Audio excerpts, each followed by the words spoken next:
رافع اور فلک یتیم بچے تھے اور وہ اپنے چاچا کے پاس رہتے تھے۔ چاچا اور چاچی اپنے بچوں کے لیے نئے کپڑے اور چوڑیاں لے کر آئے تو فلک اداس نظروں سے ان کو دیکھ رہی تھی۔ تو رافع نے جب یہ منظر دیکھا تو وہ بھاگتا ہوا چاند رات کو بازار گیا اور وہاں ایک دکان پر صرف بہن کے لیے چوڑیاں اور مہندی کے عوض کام کرنے لگا، اور آدھی رات کو فلک کے لیے چوڑیاں لے کر آیا تو چچی نے چوری کر کے لانے کا الزام لگا کر اسے بہت مارا اور ساری چوڑیاں توڑ دیں، اور وہ بچے روتے ہوئے سو گئے۔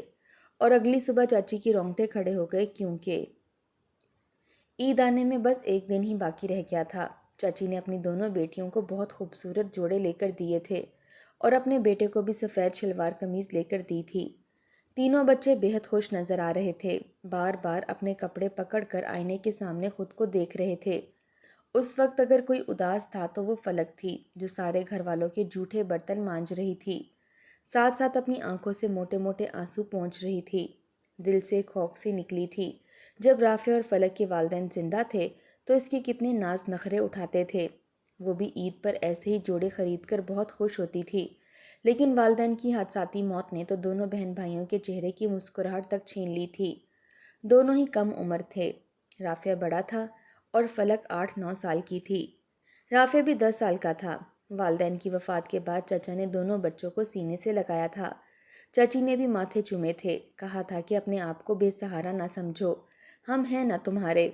اپنے ماں باپ کا دکھ بہت بڑا ہوتا ہے، اور کم عمری کی یتیمی انہی بچوں کو معلوم ہوتی ہے جو کہ ایسے کڑے وقت سے گزر رہے ہوتے ہیں۔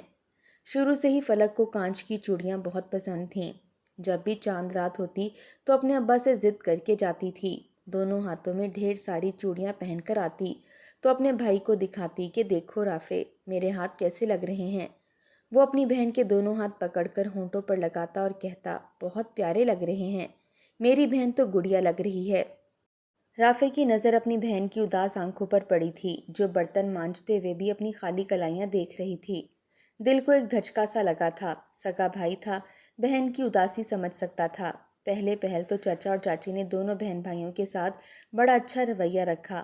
وکیل صاحب کے سامنے یہی کہا کہ ہم ہی ان کے بڑے اور ولی ہیں، اس لیے بھائی کی جتنی بھی جائیداد ہے وہ ہمارے نام کر دی جائے تاکہ ہم بچوں کی پرورش اچھے طریقے سے کر سکیں۔